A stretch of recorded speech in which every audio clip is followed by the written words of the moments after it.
There's your warning. So welcome everybody. We have about 50 plus people who are registered for the first AERA SIG 93 seminar for this semester. We're super happy to have you here. If you have not been to one of our conferences before, we annually meet around April. And then this year in 2024, we're in Philadelphia. There's still a call for the Invisible College, which is a whole day session leading up to the AERA actual conference in Philly.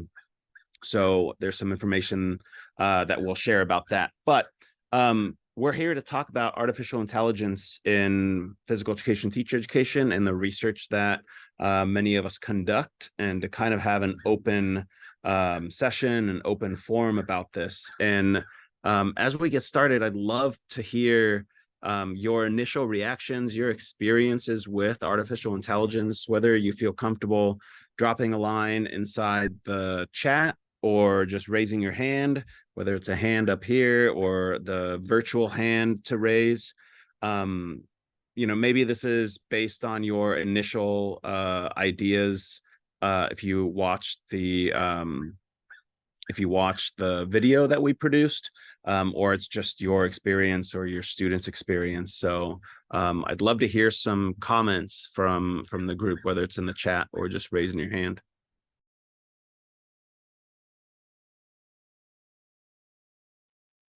Go ahead, Paul. Yeah, I've started using like Bard, the Google AI, to help draft emails to like a physical activity program I help coordinate. And it just is a nice time save. Yeah, I definitely agree with the emails or like form letters and things like that. I think it's a really big help to kind of get the first part started. You can literally write a paragraph and it makes it into a more formal letter. Other ideas or other ways that you've used it?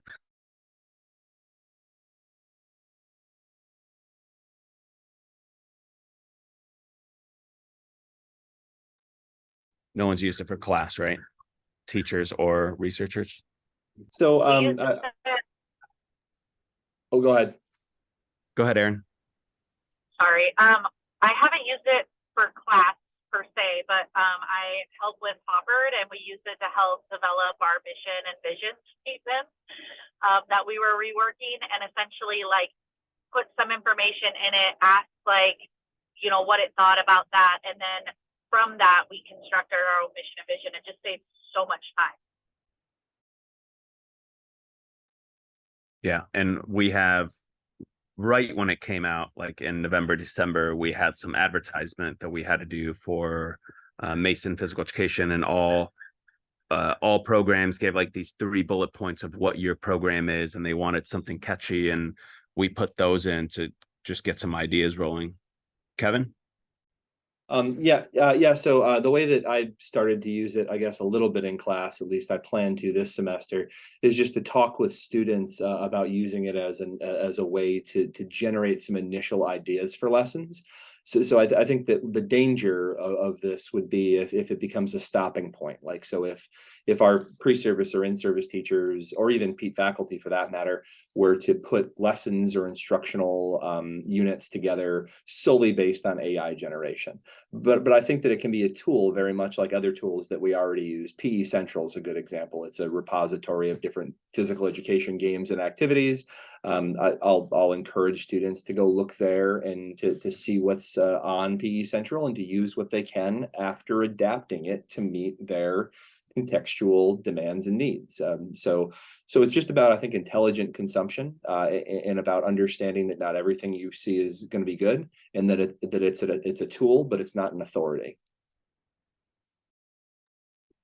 It's great. Other comments, other people that have used AI in any way, or feel like there is,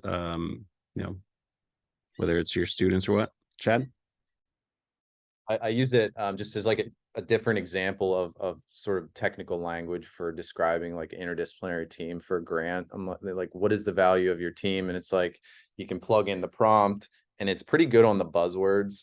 that, you know, I guess a lot of grants like to see. And so just if there's a writer's block, or if, you know, the examples on, you know, the web pages that you're looking at aren't quite, you know, vibing right, you can always go to ChatGPT and say, you know, type in the prompt about, you know, what is the value of interdisciplinary science, and obviously tailor that to, you know, your purpose. But I found it's a little bit more comprehensive than using thesaurus.com, you know, for for different words.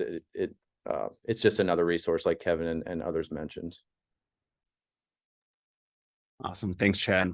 And so we'll have a lot of time to discuss this throughout our time together. I wanted to kind of just prep everybody and just having a conversation, because sometimes seminars are run in different ways. You know, a lot of the people who are presenting today have also been on the Peak Collaborative, and that has been a very conversation-driven session instead of a lecture, and that's what we hope that this is. So I want you to feel free to put stuff in the chat, and if you can't comment further, if you're somewhere where you can't chat, but you can just type in, please do that. Donal will be kind of reporting back on the chat. So we're going to talk about research first, then teaching, and then kind of continue working on the different aspects that, you know, AI affects in our world.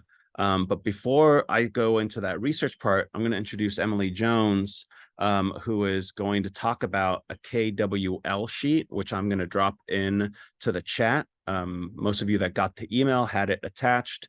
We wanted to send it ahead of time if you want to print it out and write on it. If you don't want to partake in this, you don't have to, but we felt like this is a good way to kind of follow along. So Emily. And so glad to see you all here today. Yeah, in honor or kind of respect for this idea that some of us come into AI conversation with different levels of knowledge and understanding, we wanted to prompt everyone's thinking perhaps about what it is that you might already know or have heard or assume you know, or have heard from different sources about what artificial intelligence or large language models such as ChatGPT are. As well as some things that you're curious about, what you like to know, and then perhaps just as a way to continue engaging in the conversation, if something comes up that you didn't realize or strikes your interest, and something that you can walk away from this meeting with, jotting that down in what you've learned. We're also, as Risto's noted, we're going to really focus this conversation very much around the areas of research and scholarship, as well as teaching and learning settings. So on that second page, we'll kind of get there throughout our time together, but where do we go from here? What other ideas or potential ways might you envision leveraging this tool, or concerns you have about how these tools might influence your work as scholars or future scholars and teacher educators in your teaching and learning, research and scholarship, and perhaps even service or shared governance. So we'll be pinging back to the document. So if you have it printed out, if you can fill in the PDF in different areas, that might spur some questions or additional thoughts that you might have throughout our time together. So. Thanks, Emily. So as we kind of shift gears into this research area, I want, hopefully, I mean, this works very well in person because I can see your hands. But if you, as a raise of hands, how many of you would be comfortable if you knew that an AI, artificial intelligence, whether it's ChatGPT or something, came up with a title of a paper? Like, how many of you would be like, okay, that's ethical, it's not that big of a deal, right? So the next thing, if you read the JTPE article, you saw that we used ChatGPT to write our abstract. How many of you would be okay, because it's not necessarily your research, it's just summarizing the research, it's formatted. Maybe some people would be like, okay, I can deal with abstract or title, but that's where I draw the line. So I'm gonna take you through like a thought experiment here. How many of you are okay if I collect data? I go into an elementary school or middle school and I have a bunch of numbers and I input the data into an Excel file and then I put it into a computer program and I press buttons and the computer program comes up with this data and then I interpret it and I write it up. Let's say the computer program is called SPSS. How many of you are okay with that as a way to, okay. So that's pretty normal here, right? That SPSS runs our data analysis, but you interpret it, you write the results section. So what about qualitative data? Can I go into an elementary school or middle school, interview a bunch of students, take my field notes, insert it into a computer, click a couple buttons and say, run a thematic analysis based on this research, and that, I don't know, that computer program is not called SPSS, but it's called something else. How many of you are comfortable with artificial intelligence analyzing qualitative data, but you make the interpretation? All right. So now some of us are okay. Some of us are like, whoa, no. Like, we're talking qualitative data. You can't run that on computer. But for the last several decades, we've been very okay with running it through SPSS if it's quantitative data. So I'll keep going and we can open this up. So let's say Emily and I are on a group project. We're collecting data together. We collect data, we code the data. We use Richards and Hemphill's qualitative data analysis in groups, great article site. And we go through and we reference this, but we use a peer debriefer. But that peer debriefer is artificial intelligence. We do all of the analysis. We upload our content into an artificial intelligence system that doesn't exist yet, but will most likely in a few years. And that's our peer debriefer. And the peer debriefer says, have you ever looked at it from this point of view? And Emily and I, as two people with similar backgrounds or whatever, had not. And that pushes our thinking forward. And we start considering maybe we should, right? So innovative subheadings, is that okay? Can I use can I copy and paste all of my references and say, make sure these are APA formatted correctly? Right? Some of us are okay with those things, some of us are not, but there is no guidance. There's no guidance here right now other than, and Kevin will talk to this in a little bit about where we are in with our journals in our field and what we're allowed to do. But I wanted to kind of like prime this conversation with this idea of we don't have a line. There's a lot of things we accept, especially in quantitative, but we don't in qualitative. There's a lot of things we accept in publishing papers that, you know, most of us would love to do, but ethics says we shouldn't, but there's no ethical guidelines written on it. So I'll open it up for a couple immediate kind of conversations, and then we'll move on to how this is affecting. I know, Chad, you raised your hand in objection. So if you have anything to add, I'd love to hear it. No, I just think you made the point that I was going to make, is just like, well, you know, what is the purpose of using the AI for qualitative analysis? I mean, I think maybe there's even a spectrum in that. And obviously this is a nuanced, anytime we start talking about ethics and gray areas, there's some nuance involved. And so it's like, well, if I put my interview transcripts in there or focus group interviews or whatever, or journals, and then I just use the themes that the AI, you know, generates, I think that's one thing. But then if we kind of use it as a means to maybe identify personal biases on the research team or to try to see patterns that we may have missed, then I think there might be some value in that. And so I think probably the theme that we'll see across all of this is, how are you using it? But then anytime we're analyzing data, it's like, well, and we'll talk about this in a little bit, is like, at what cost? At what cost, personal cost occurs when I use AI to do any task? What enrichment are you getting from intimately knowing? I mean, this is why this is a conversation within qualitative research, is the intimacy that you get with the data, the knowledge and wisdom you might glean from the participant that's, beyond the research, but still personally enriching. If you're not engaged with those data, that's all lost. But yeah, I think with the qualitative data piece it's just like, how are you using it? And maybe we can all agree that just using the output themes is wrong if it's used to maybe make some advancements in bias or to identify blind spots. Then maybe that, at least in my mind, seems reasonable. Right, but we're not far away from me assigning you to review a paper that clearly states in the cover letter, we used artificial intelligence to analyze the major themes through this and this program. And so it's going to go across Kevin's desk. It might go to Aaron Centeo as an associate editor. Aaron sends it to you, Chad, and you, like, where is the check? Like, is it Kevin saying like, hey, as an editor of JTPE, we do not accept this? Or Aaron saying as an associate editor, I will not send this out?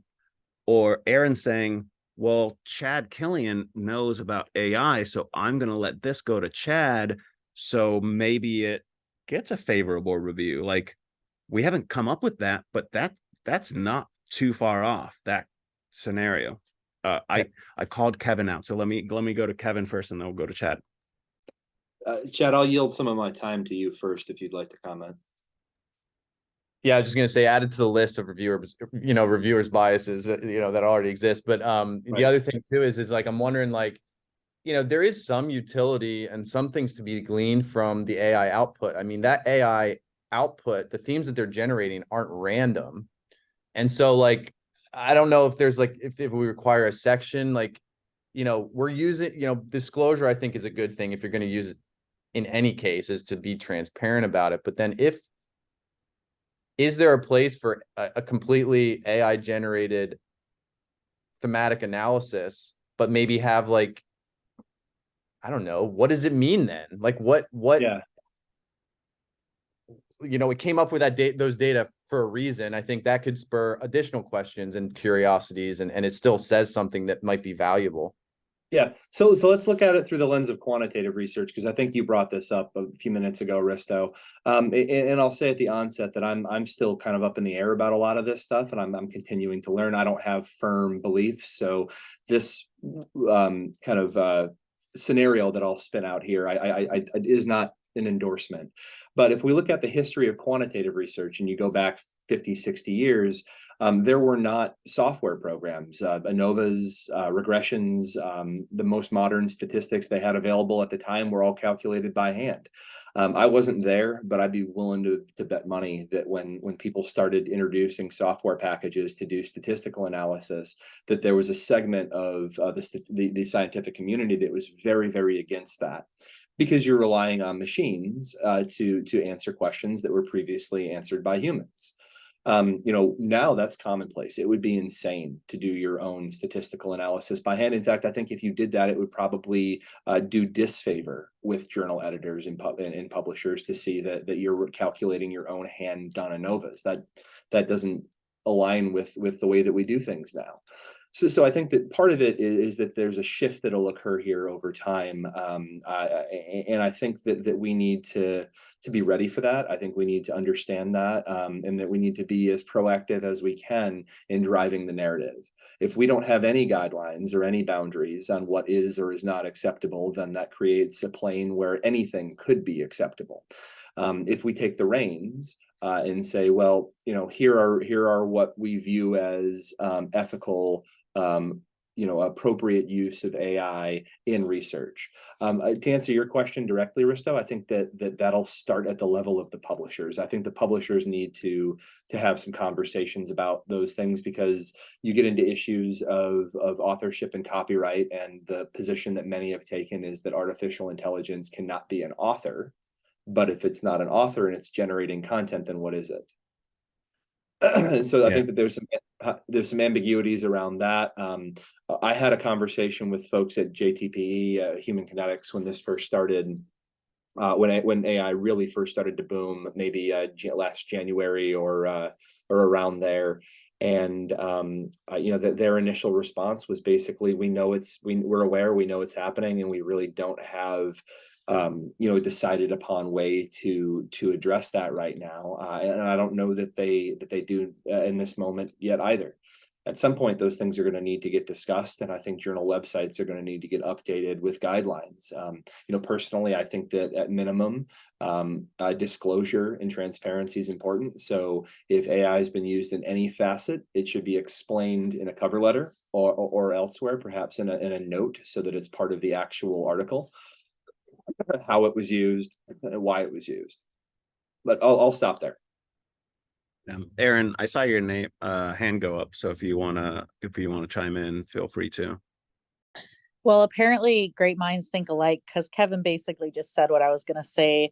More the first part of his thoughts about, I would venture to guess that we were once here with quantitative research, and I think that this is the beginning of it for qualitative research, right? So most of us on this call probably didn't live through that quantitative era, but I imagine that we're going to start seeing it over the next 10 to 20 years. It will be the way to analyze data, because how can you ensure that when you're hand coding things and you're looking at themes, that you're doing a better job than a computer that's designed to do it, right? So I'm kind of on the fence about it. I haven't made really any firm decisions on it either, but I do believe in technology, and that technology kind of moves us forward. And I don't necessarily want to be closed-minded in the idea that a human can do it better than a computer per se. Now, do I think it should solely be done like that? No, but there might be a day where there are programs that are sold like SPSS for qualitative data. So, well, and NVivo is probably chomping at the bit trying to integrate AI into their analysis software. It would be a very smart business move for them to integrate it. So, Chad? And I think we also need to kind of weed through the assumptions here of how it's analyzing. We're kind of operating under this, it seems like, the old view of saturation, that if there's themes there, they'll come out. But what about salient themes that may only appear once or twice, that are super relevant to the field, or, stimulate, interesting enough, salient enough points to be discussed and in the results section that the AI isn't picking up on because it only occurred once or twice. So again, I think we can use it for a lot of ways, but we can never not read our interviews, and we can never not have that human touch because of the blind spots of the technology and understanding how it works and what it's actually generating. Because if the themes are just what's been said over and over again, then like I said, we're going to miss out on some of those really interesting side avenues that need to be discussed but wouldn't come out in the output. Just think about the possibility, though, so you're a PI who runs a research lab, and your research lab has artificial intelligence that can learn and grow specific to the analysis and the theory that you do. So you have kind of this model that you feed in articles. So I would feed it articles related to occupational socialization theory, feed it articles related to the work that we do. I would teach it about the analysis that we do. And then over time, it would grow and get better at that. You could even have modeling where it's okay, I want you to analyze this So the analysis results in themes. I want you to do it deductively through this theory with additional inductive analysis. I want you to employ constant comparison as themes are developed. But these could almost be like drop-down menus that would allow you to do the exact type of qualitative analysis that you'd want to do, and then have it do searches for negative cases and things like that. Chad, your point, which I think is a really good one, is that my understanding is that these models are primarily based on pulling out dominant or the most prominent patterns or pieces of information. So how would negative case analysis and things like that fit in? Yeah, and what you're saying there too is with sort of like locally trained AI is interesting as well. And so I don't know, this might be a little deviation, but like what implications does that have for doctoral training?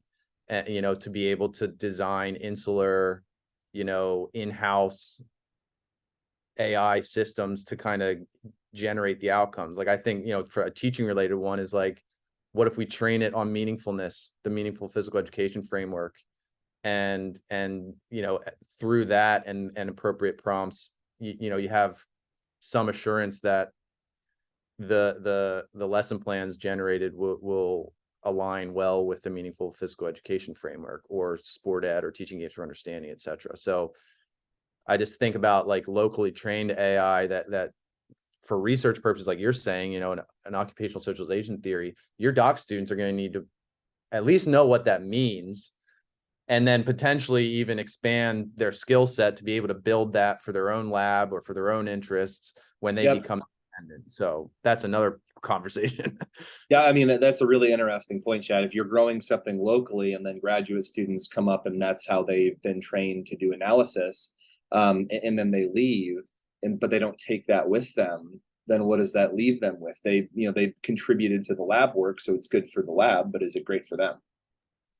Yeah, I'm here at this conference where there's like a lot of physical activity measurement like geniuses, and they're all like talking about how they code R and all these quantitative programs. It's like this could be our coding opportunity as qualitative researchers. Get into the computer science game and train our own AIs to, I'm obviously kind of tongue in cheek here, but it is implications for doctoral training at some point, I think, down the road. Let's hear from doc student, Young Jun. Yeah, on top of what Dr. Richard said, feeding AI can feed the data. So I would, use AI program, to implement qualitative data analysis. But at the same time, we may inadvertently expose or sell our participant data that is supposed to be kept confidential. And at the end of the day, the AI model can be fed the participant data and learn through it, and then generate some private, knowledge that should not be publicly exposed based on that. So I think that's problematic. Young June, great point. I think I haven't even thought about the idea of moving your content in that is protected by IRB to something that is not owned by the university, or it's going outside into a for-profit company. That was a great point. Paul? Yeah, I just have a friend who's the grant manager for the American Alzheimer Association, and he says they've added a checkbox to their proposal document that says, has AI helped generate this grant proposal? I know we're not talking about grants or anything yet, but he advocates that it would take time off of the grant writers to just use AI to help generate those ideas. You're still accountable for everything you've written into the grant. It's still on whoever submits it. But it would free up your grant writers to do their other responsibilities if they're not spending hours just writing and submitting these grants. I think that's a fantastic segue, Paul, because Chad was going to talk a little bit about that grant angle and to see like where our ethical lines are there. Yeah. Good segue. Thanks, Paul. I just think like down the road type stuff, these kind of questions align with like my cloud thinking. So like, bear with me here, but The first question I have with any of this, even we kind of hit on it with using AI for qualitative research, is, research is an iterative process. Science is iterative. Human development is naturally iterative. So I'm thinking, like, one question we need to ask ourselves from a personal use standpoint. So we're thinking as the user, as the researcher, what do we gain by using this is a question I ask. What is gained by using AI to summarize articles, to write abstracts? But then, like, what's lost from a personal standpoint, a development standpoint, even an iterative scientific standpoint? So those are what do we gain by this? Just generally speaking, what have you seen that we could gain, and potentially what's lost, which might be the bigger question. So as we're kind of getting to that first part here, I want to bring Emily in here to kind of think about that KWL worksheet. So if I'll drop it in again into the chat for those of you that didn't get it the first time. But let's think back to that. So if you want to open it up, or you want to write on it, maybe we can think through that. Yeah, thanks. So this is a chance for those of you who've been kind of listening and contemplating and bringing the knowledge and experience about AI and ChatGPT to this session. I think it would be interesting to drop either into the chat or raise your hand about talking about research and scholarship.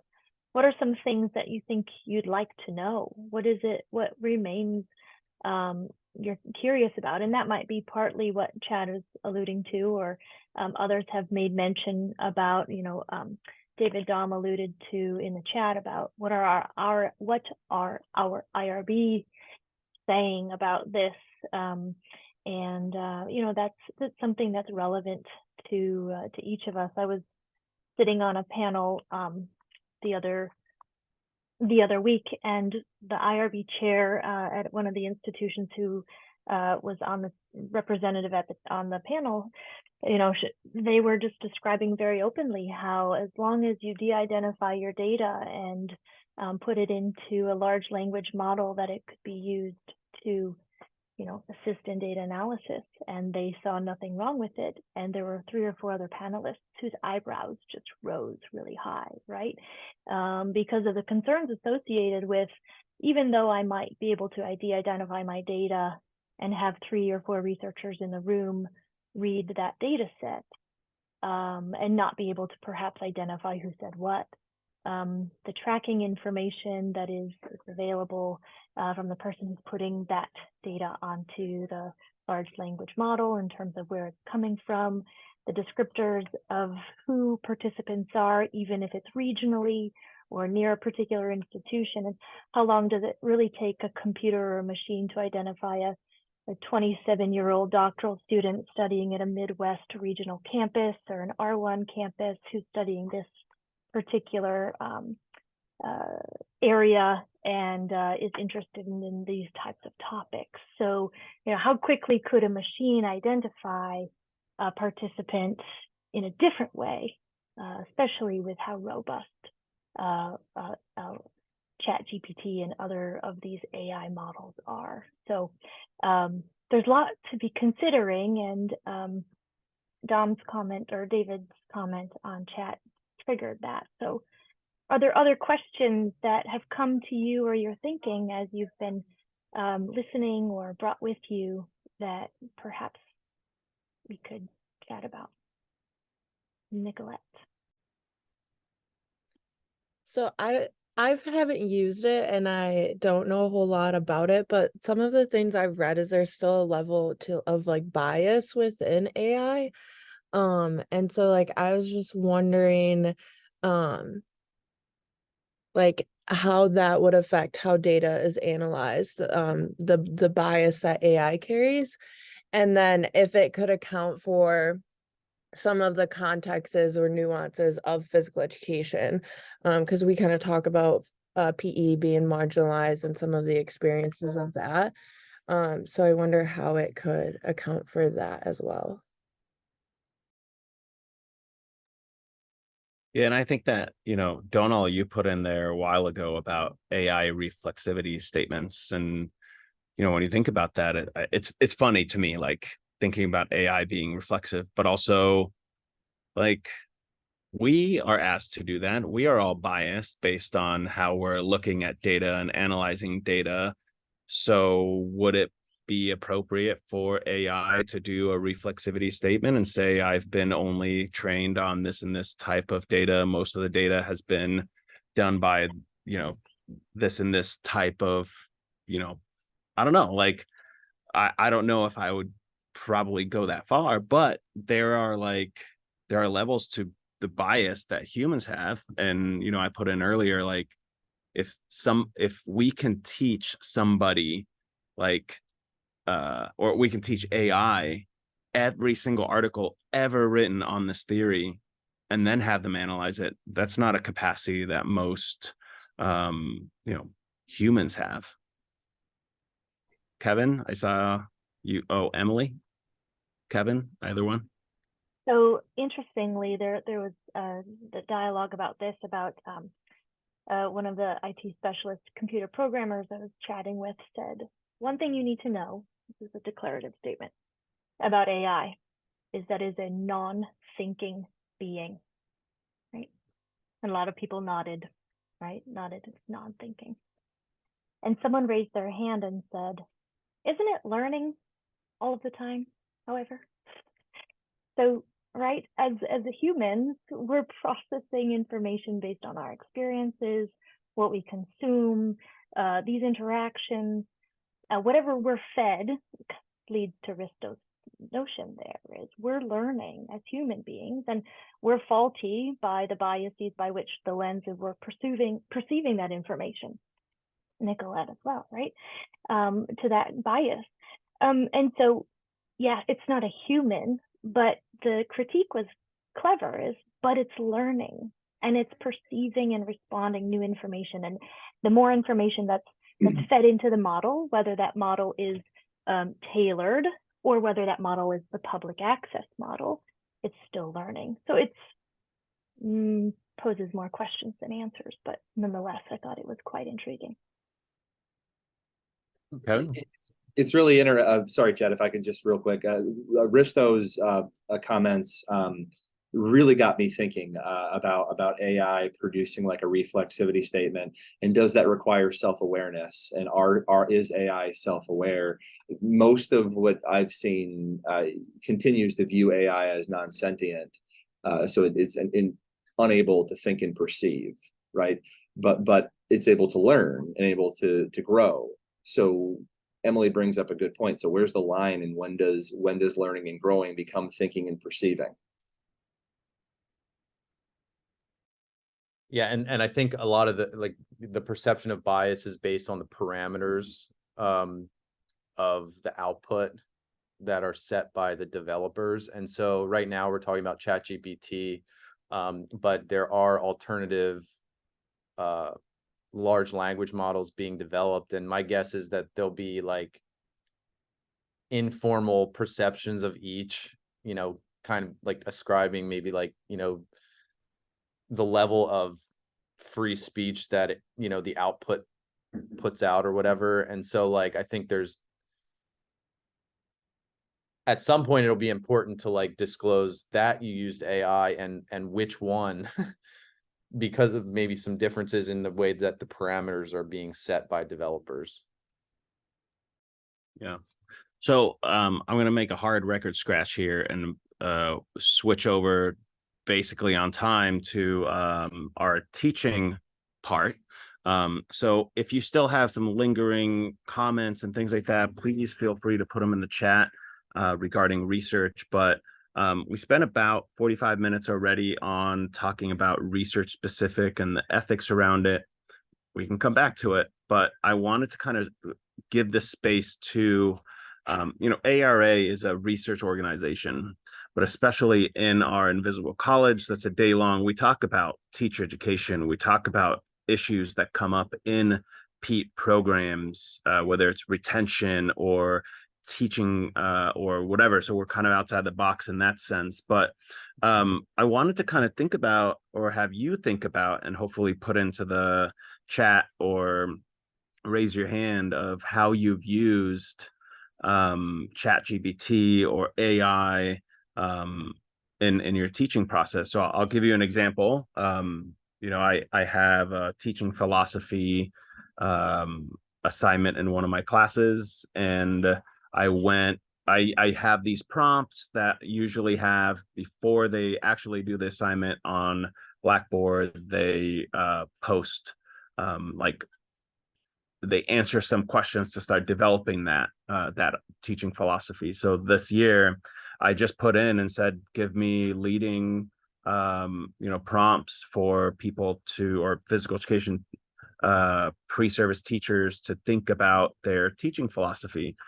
And it gave me 5 fantastic prompts that I had not thought about. And I literally copy and pasted it because I was like, those are way better than the ones that I thought about 2 years ago to get this discussion board rolling. So like I've definitely used it in that sense, but are there other ways that you've seen that it's useful for you in the teaching setting? Anybody?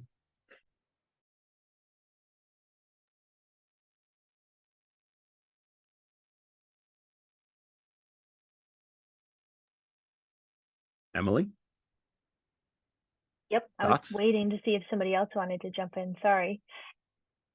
Yeah, one of the ways I've used this recently within my teacher education, in my PEAT courses, is when students are building their assessments, the instructions that they are providing on their worksheets that they would disseminate or distribute on Google Drive or even print out. My undergraduate students struggle with proficiency or grade level reading. And so they have drafted the instructions for the assessment tool or whatever set of worksheets that they're generating.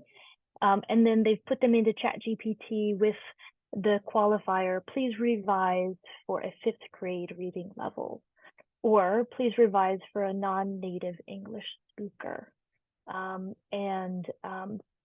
Or please revise, they've built their content for a newsletter, but revise for a particular demographic of language learners or developmental level, grade level, or otherwise.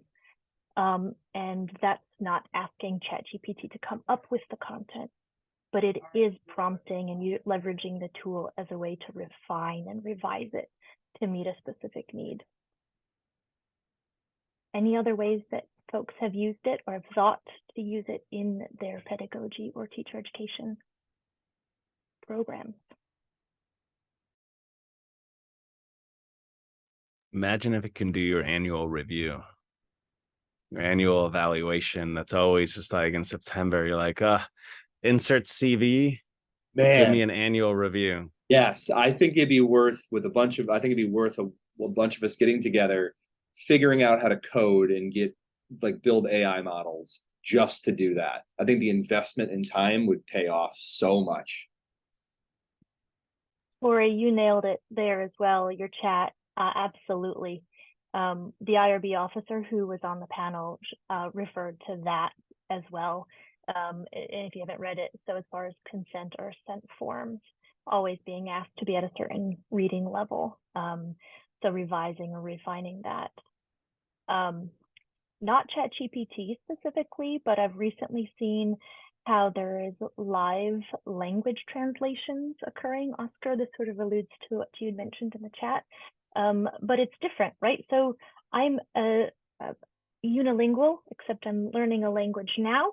But the new tools, the new AI, you can record yourself in your native language with video, and in a 3-4 minute video, and the technology is becoming such that then it can live translate, and then that video is in a different language of your selection. So the reason it takes a little bit to process is because your lips move differently when you now are using a different language, and even the technology is quite advanced that in English, when I make certain like sounds, or when I'm waiting or pausing, it might sound different if I'm speaking in Italian. But the quality of that translation is even translating those guttural sounds and those pauses that one might. It doesn't do the eyebrows or hand gestures, so you would have to do those on your own. But think about from a communication standpoint, advising students or recruiting students to your institution who are of a different language, and how welcoming they might feel, welcomed they may feel, acknowledging that I don't speak Italian, even though the video is of me speaking Italian, would be a significant disclosure to be made, for sure. As in, please don't respond back to the email all in Italian. I'm just putting this out there. Just other teaching oriented ways that you all have used it, or how many of you have asked your students undergraduate students to look at lesson plans or make lesson plans through ChatGPT? How has that gone over for you? Not something that I'm currently doing, but something that, as I mentioned before, I think we're going to pilot this fall in my class, and I hope that it's just like another resource that they can draw from. Paul, you just dropped something in there about the lesson plans. Yeah, Have you? I teach an internship class, and I had a couple students tell me over the summer, like, oh yeah, I used AI to develop half my lesson plans. And I think they shaped it, and they were going to use that anyway. They look for supports and some loopholes to kind of make that more convenient for them. If I can shape it and say, hey, you can use AI for 3 of your 12 lessons, include the prompts that you're using, I think that helps them be more creative and gives them a new tool. Some of the students had no idea how to use the AI. And so I was able to teach some of the other students, or have the students work together to kind of give them a new tool to develop their lesson plans. Yeah, yeah, go ahead. Paul brings up a good point about having students produce or tell you what the prompts that they used. I think that gives us an opportunity to think about it as teacher educators. We're sort of needing, perhaps, do we need to teach students how to engineer prompts? How do we engineer prompts on ChatGPT or otherwise in a manner that produces the types of information that we're seeking? And in some ways, right, you can engineer a prompt and not like the answer and just ask it to regenerate, and it'll give you a new one, and ask it to regenerate and it'll give you a new one until you hit or land on the one that you want. But one of the things that we, in an idea of engineering prompts, it does require technical language, right? Specialists of PE and sport pedagogists, we have a technical language that we share in terms of standards, developmental level, and right, grade level outcomes and so forth, your developmental objectives that you have for learners. And so how do we engineer prompts by which tailor the responses, so, and do so in a manner that reinforces to our future teachers or future scholars that we have to tell it what it is that we want, and it's not just going to automatically know how to tailor it for our subject matter. Shannon? Yeah. Hey everybody. Yes, so yes to all that. And it made me think last semester I used ChatGPT to create a quiz, but then, I felt dishonest, so I couldn't actually give it to them. But it kind of goes back, and if your name is right on here, to what Nicolette asked about earlier, is, so ChatGPT is working only from what's out there. And so I asked for my 200 level class, I asked it to create a pop quiz about important things for a methods 1 class in physical education. And it popped out 8 questions. And so then we had a discussion about, why does ChatGPT think that these are the top things?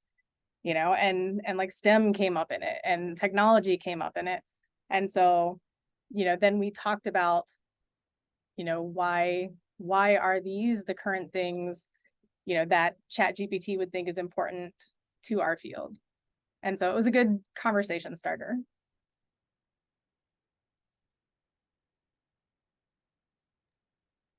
Yeah, I just put in the video again for those of you who may have not gotten the original invite to this. There's a video that we produced for the ICEP symposium in Chile about this, and it was something that we watched there in person, but I think it's a good, it shows kind of off of David's question about writing quality lesson plans with objectives. And it is about how well you're able to tell that AI and what to do. Here is the learning objective. This is what I want. I want this much time doing this type of activity. I want to teach this specific skill. And there has to be 2 tasks and 2 extensions. And here are the refinements that I want you to focus on. The gameplay should be like this, and then there should be a closure using this cooperative learning technique. And the more you give it prompts, the better that product is. And, I think in a really, really, really good prompt, it's probably a B plus lesson plan. And I don't know, like, that's a B plus lesson plan is better than a roll out the ball lesson. And if they're pulling it off, but like we've talked about here, like they also have to be able to teach it. There is that like development that has to happen. Like the students actually have to understand what they're teaching. They have to know how the body moves and the content behind it. It's not just because ChatGPT gives you an opportunity to have a B plus lesson plan that you're going to deliver a B plus lesson. Nicolette? Yeah, I was just gonna say, kind of going off of what you said, like the roll out the ball lesson. I think we would almost be doing a disservice to students by not teaching them strategies to utilize this and how to like utilize it in a way that it can make things better. Because before this, we had things like PE Central or going to Twitter and finding lessons. As far as like the actual development of lesson planning, there's always been resources out there for students to find activities. They don't necessarily have to reinvent the wheel, but it could help make it better. I think it's just important how in the chat and during conversation we've talked about how using grade level outcomes in Shape America, we can have developmentally appropriate lessons. So I think it should be included in like teacher education. Chad, go ahead. This all assumes that there's going to be human teachers in the schools in 10 years, if we want to go there for a second. I mean, that's obviously a short timeline, but yeah, listen here. I want this on the record. So, and I think this is the stuff that we can think about though, related to this. It's similar to what David mentioned about asynchronous online PE. So we're still in a neoliberal driven educational system where data and evidence of learning outcomes drive policy and administrators' decision-making. If and when an AI-driven, personally tailorable, self-determination theory-informed, community-based, reflective, democratic, et cetera, online program for high school physical education students comes out, it's going to output incredible, robust assessment data for a fraction of the price of full-time insured millions of dollars space worth of equipment and time. Can our undergraduates articulate why face-to-face physical education is better than that. And can they do it in a way that the principal will agree with and move forward with? I don't think we're going to get there in 10 years. Okay, we're speaking extreme, but I think we're at the point with technology that we need to be able to convincingly articulate what the value of face-to-face, school-based physical education is compared to some of this stuff that looks really good and is really cheap to people that are outside of our like key stakeholder circles. So I think Chad, this was our conversation offline. Like earlier when we were planning this meeting, we talked about this and you brought this up, and I was hoping that you were going to bring this up, is that we're one big, huge NIH grant away or NSF grant away from completely wiping out 1,000 jobs, right? That if done in a way that our students or our faculty are not at the negotiation table, that you could have an AI software run online physical education class, which is online physical activity class, but it doesn't matter to the principal. If they can do it and save money, like, and it's fully funded by the NSF, and that researcher makes $3 million on a grant, and they educate, they do really well, but it shows, hey, you can auto grade these, you can auto do this, and it saves you hundreds of thousands of dollars per school district. Like, that's not outside of the realm of somebody who's ambitious, who's thinking that it's leading to good, that goes in and makes certain teachers, not all great teachers, but certain teachers obsolete. Yeah, and I think it's only a matter of time. I think we could set ourselves up with a handshake agreement as a field. We could probably agree, most of us anyway, that that's maybe crossing the line. But again, in this grant, NIH funded motivation, there's going to be exercise scientists, public health people that do this.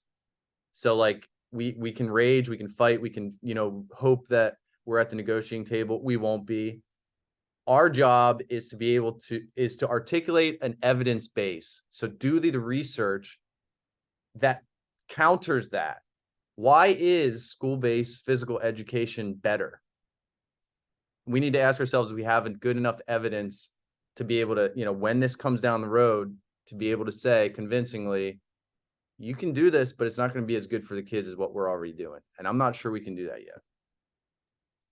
Emily Jones. This is not an answer, Chad. Promise. I can't answer that. But I think when we think about online delivery, whether that's fully asynchronous K-12 PE, or that's asynchronous hybrid, or a mixture of online delivery at the college level, we've got to be mindful of the fact that we have to be mindful of the fact that if you've interacted with ChatGPT in any sort of a meaningful or tangible way, it is individualizing your inquiry, right? Like, I can have a question about a term or a set of terminologies or a perspective, and I want to shift my perspective, or I want to understand why would somebody in today's age choose to get a college degree, right? That's a different or alternative perspective by which I live on a daily life, because I live in higher education, so I assume lots of things. But I can interact with ChatGPT in this way to really dive into concepts, content in different ways than if I might take an online class from somebody online, one faculty member from any institution, right? So I really get to tailor and use, kind of leverage this body of knowledge online. But what I don't get is I don't get the skills and competencies that I'm learning as a learner adjudicated by somebody who has and can understand the context in which I'm presenting it from, or help me apply it in my job, right? So I think we've got to be careful, or be mindful at least, that perhaps AI or ChatGPT as for instance, could perhaps be a part of our online learning that's value added. But what we would miss is the interactions between an instructor, an understanding of context, the nuances of learners, that social interaction that comes from being part of a community of learners. So maybe just, this is recorded, but like maybe we leverage the wide, vast amount of knowledge that exists within our field and beyond, and we really capitalize on what makes teaching and learning so dynamic, right? And I don't mean that will dissuade somebody from writing an NSF grant or an NIH grant, but I mean, I think I think we inherently know that. I just like, I don't know if a principal who's got a budget and hates PE and, already cares about, what you said, as much as I agree with what you said. Like, data drives policy, and we don't really have any data, like learning data really, because assessment's so terrible because of policy barriers, right? It's kind of a self-fulfilling thing that we're all aware of. It's just a healthy concern for our field. David, I agree with you. I'd rather have somebody in a high quality online program than a crappy face-to-face, but I got a lot of friends that are PE teachers. I hate to see that happen too. And so I think, like Emily said, we do need to balance like using technology for the good of our students while being mindful that, we're still human beings and need that face-to-face. I'm just concerned we don't have data to be able to like counter that yet. But I think that's the advocacy piece that goes into, okay, I can be okay with AI running some online physical education just as long as it's 45 students max to a class. Like when I was in Finland this summer, there was a lot of advertisements saying like, resist all of these like automatic cash registers and things like that. Don't let them come in, because if you let them come in, then those cash register employees are out of jobs. What are we going to look like if we automate everything? And that's driven by profit, right? In teaching, it's driven by necessity. Like, we actually don't have enough teachers to actually do that. But if we don't say online physical education driven by AI is allowed if the cap is 45 students per teacher and licensed teachers are still teaching that content, I think if we just say like, oh, let's see how this goes, or we replace without any plan of backtracking that, I think that's where we end up in trouble. Like, if you look at all of the automation that's happening now that we are okay with, like, I mean, I don't have drones dropping off Amazon deliveries right now, but they've talked about it. And maybe I have drones starting to drop off Amazon deliveries, and all those people who have been driving those cars around doing those deliveries, what do?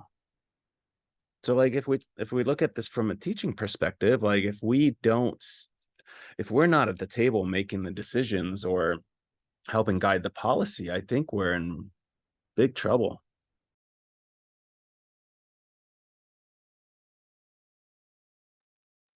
So as we sit here through a little bit of silence, Emily Jones, do you want to bring back the KWL and bring us back into thinking about those things and where we should be filling some thoughts in? Absolutely. Right. So it's interesting. These conversations are enlightening, but they probably stir and trigger some additional questions that come out of this. But not only what you want to know, but what it is that you're learning or new perspectives that you're bringing. I'd be, jotting down some of these new thoughts. The chat continues to be really, really alive. But it would be interesting to maybe hear what are some things that you all have that are new. What have you learned from this that you maybe didn't realize? It's triggered additional thoughts or questions, maybe moving ahead.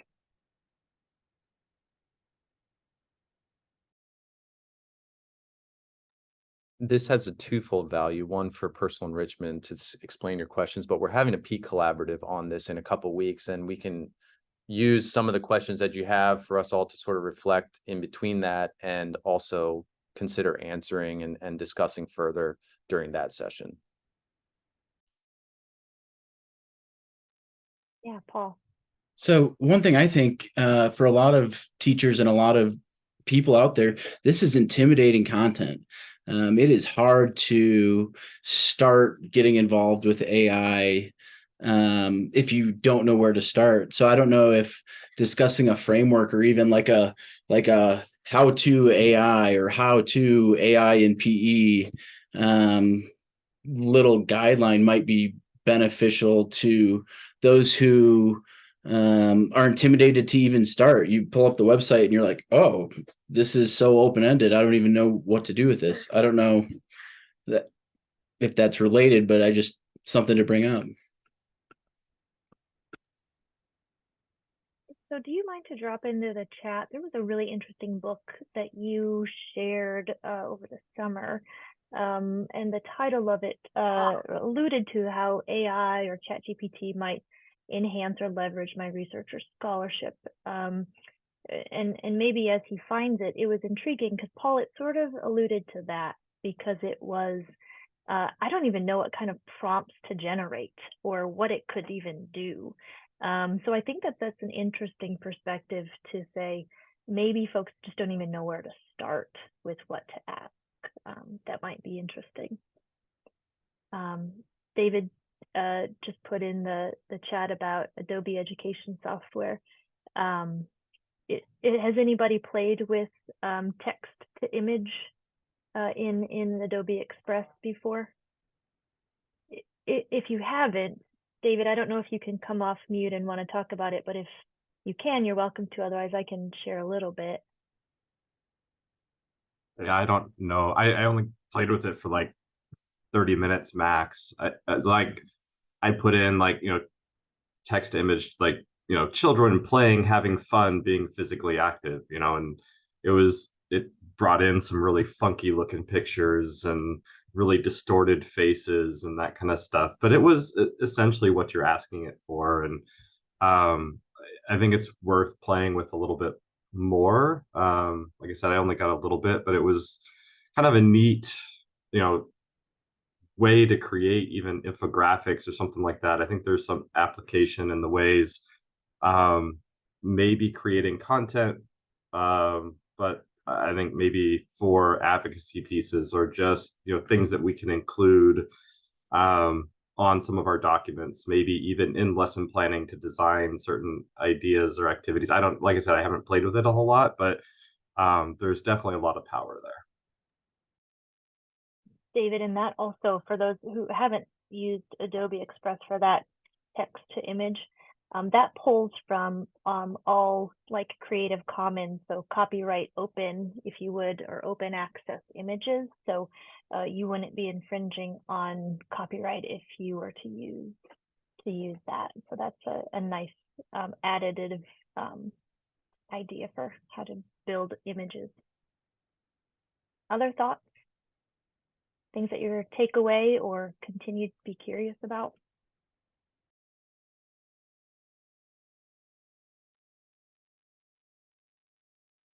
So we're coming up on an hour and 15 minutes. We usually run these somewhere between an hour and a half. What I loved about the Peak Collaborative was we did an hour and 15 minutes, and then we turned the recording off and let people hang out for a little bit to talk a little bit more informally, or maybe have a conversation about something that, you just don't want to say in front of, I don't know, 500 podcast listeners or somebody who listens to the podcast, but just kind of get some ideas there. So if you don't mind, what I'm going to do is start wrapping this up. I'm going to make a couple announcements. Young June, if you haven't, if you can drop in the graduate student forum into the chat. Basically, we have a graduate student forum coming on October, next month, at the end of the month. It is graduate students only. It is put on by our AERA SIG.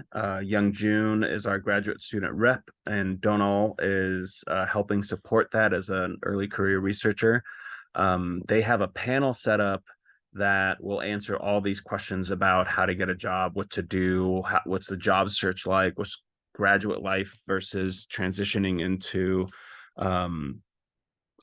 an assistant professor position at a teaching or research one or going some other route.